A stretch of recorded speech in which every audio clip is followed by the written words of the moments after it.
ఏర్పడుతుంది. అది ఉండకూడదని జగన్మోహన్ రెడ్డి గారు ఈ యొక్క ప్రైవేటైజేషన్ చేయడాన్ని వ్యతిరేకిస్తూ ఉన్నారు. రాష్ట్ర ప్రజలందరూ కూడా, విద్యార్థులందరూ కూడా వ్యతిరేకించడం జరుగుతుంది. ఖచ్చితంగా పీపీపీ విధానాన్ని కానీ మీరు వెనక్కి తీసుకోకపోతే ఖచ్చితంగా మీరు ఎవరికైతే ఈ ప్రైవేటీకరణకి హాస్పిటల్ ఇస్తానన్నారో మేము అధికారంలోకి రాగానే మళ్ళీ గవర్నమెంట్ లో వాటిని తీసుకుంటామని జగన్మోహన్ రెడ్డి గారు చెప్పారు. ఖచ్చితంగా గవర్నమెంట్ లో అవి తీసుకుంటారు ఆ హాస్పిటల్ అన్ని కూడా. ఎస్ సార్, మళ్ళీ మాట్లాడతాం మీతో. మనతోటి టీడీపీ నేత మనతో అందుబాటులో ఉన్నారు, కాటంశెట్టి ప్రభాకర్ గారు. ఆయనతో మాట్లాడదాం. ప్రభాకర్ గారు నమస్తే అండి. ప్రభాకర్ గారు, ఎలా చూడాలంటారు? జగన్మోహన్ రెడ్డి గారికి పర్యటనకి అయితే లభించింది, పోలీసులు అయితే పర్మిషన్ అయితే ఇచ్చారు, బట్ కండిషన్స్ ఆర్ అప్లై అంటున్నారు. మరి ఏ రకంగా ముందుకు వెళ్తే జగన్మోహన్ రెడ్డి గారికి ప్రభుత్వం సహకరించే అవకాశం ఉందంటారు?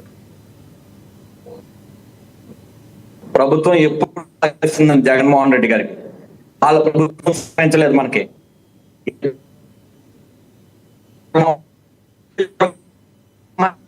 ఏ కార్యక్రమాలు బయటికి అందరికీ తెలిసి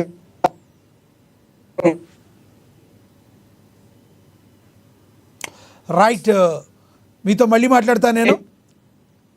ఎస్ సార్, మీ దగ్గర ఏదో ప్రాబ్లం వచ్చినట్టుంది, మళ్ళీ మాట్లాడతాను. మనం ఒకసారి చిట్టిబాబు గారితో మాట్లాడదాం, రాజకీయ విశ్లేషకులు. చిట్టిబాబు గారు నమస్తే సార్.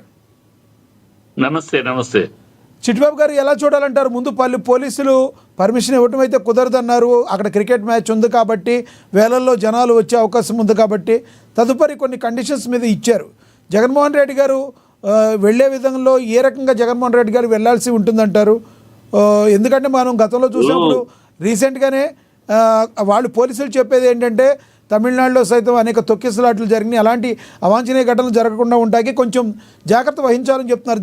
దీనిలో రాజకీయ ఉద్దేశం ఏదైనా ఉందంటారు, లేకపోతే ఏంటంటారు?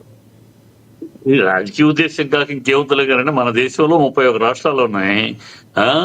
ఏ రాష్ట్రంలోనూ అపోజిషన్ పార్టీ వాళ్ళు ప్రజల మధ్యకి వెళ్తా ఉంటే ఇలాంటి ఆర్ట్స్లు ఏ రాష్ట్రం ఒక వెస్ట్ బెంగాల్ తప్పితే, మమతా బెనర్జీ ఒకటే అడ్డదిడ్డంగా అమిత్ షా వచ్చినా కూడా అడ్డుపడింది. నిన్న ఒక ఎంపీని కొట్టారు, దళిత ఎంపీని కొట్టారు, ఎమ్మెల్యేని కొట్టారు. ఇవన్నీ ఆ రాష్ట్రంలో ఒకటే జరుగుతుంది.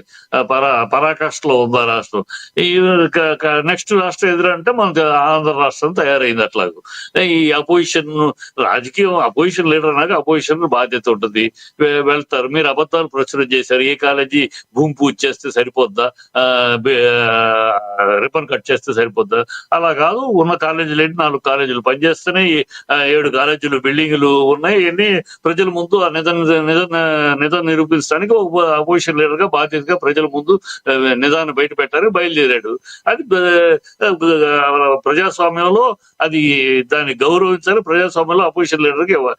ఇది ప్రభుత్వం మొదటి నుంచి కూడా ఏదో భయపడిపోతుంది. జగన్ ప్రజల్లోకి వస్తే మన బతుకేమవుతుందో అని ఒక భయాందోళనలు కనపడుతున్నాయి తప్పితే ఎందుకు శంషేర్కి వెళ్ళలేండి, మీకెందుకు, మీరు చెప్పింది నిజమో, అతను ప్రజలకు చూపించేదేమో ప్రజలు చూస్తారు కదా, ప్రజలు తెలుసుకుంటారు కదా. మీరు అబద్ధాలు ఆడారు కనుక అబద్ధాలు బయటపడకూడదు, ఈయన జనాల్లోకి వచ్చేసి ఎన్నైతే అబద్ధాలు ఎక్కడ బయటపడిపోతాయో, మన ఆడిన నాటకాలన్నీ బయటపడతాయేమో అని చెప్పి ఈ డ్రామాలు ఎంత తప్పితే అసలు ఇవాళ చర్చ ఇది కాదు. ఈ చర్చ మీరు మీడియాగా నేను రిక్వెస్ట్ చేస్తుంది ఇది కాదు. హైకోర్టులో, మన సుప్రీంకోర్టులో చెంపలు వాయించారు. ఈ ప్రభుత్వం యొక్క చెంపలు చెళ్ళు మనం వాయించింది సుప్రీంకోర్టు తిరుపతి లడ్డు విషయంలో. దాని గురించి ఒక చర్చ పెట్టారా మీరు? 24 టన్నుల గంజాయి దొరికింది ఈ రాష్ట్రంలో అని చెప్పి పచ్చి అబద్ధం ఆడారు. అది గంజాయి కాదు, డ్రై ఐస్ అని సిబిఐ, ఈ ప్రభుత్వం వచ్చినాక సిబిఐ రిపోర్ట్ ఇచ్చింది. దాని మీద చర్చ పెట్టారా? అది పెట్టండి, ప్రజలకు అవసరమైంది. అమ్మాయిల్ని 32,000 అమ్మాయిలు మిస్ అయిపోయారు. ఒక ఆఫీసర్ చెప్పాడు నాకు, సీక్రెట్ ఆఫీసర్ అన్నారు. ఆఫీసర్ ఎవడు? అది అబద్ధమని పార్లమెంట్ లోనే Bandi Sanjay BJP home minister చెప్పాడు కదా. వీళ్ళు వాలంటీర్స్ అమ్మాయిల్ని వ్యభిచార గృహాలకు అమ్మేశారు అన్నారు. ఆ రోజుల్లో ఆంధ్రప్రదేశ్ కి ఆడపిల్లలు ఇవ్వడానికి కూడా భయపడ్డారు. ఆంధ్రప్రదేశ్ పరువు అంత పోయింది, అమ్మాయిలు కిడ్నాప్ చేస్తున్నారు, వ్యభిచార ఇళ్లకు అమ్ముతున్నారని. అది అబద్ధం అని తెలియదు. దాని మీద చర్చ పెట్టండి, ప్రజలకు అవసరమైన ఈ చర్చలు పెట్టండి.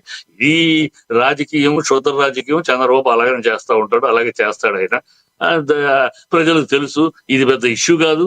ఇది పెద్ద మ్యాటర్ కాదు. ప్రజలకి వీళ్ళు అబద్ధాలు ఆడారు, అబద్ధమో నిజమో ప్రజల ముందు తెలుసడానికి వెళ్తున్నాడు ఆయన. దాన్ని వీళ్ళు అడ్డంకులు సృష్టిస్తారు, తెలిసిందే. ఇదే అడ్డంకులు కనుక గత ప్రభుత్వం వీళ్ళకి సృష్టించుంటే వీళ్ళ యువగళం సాగి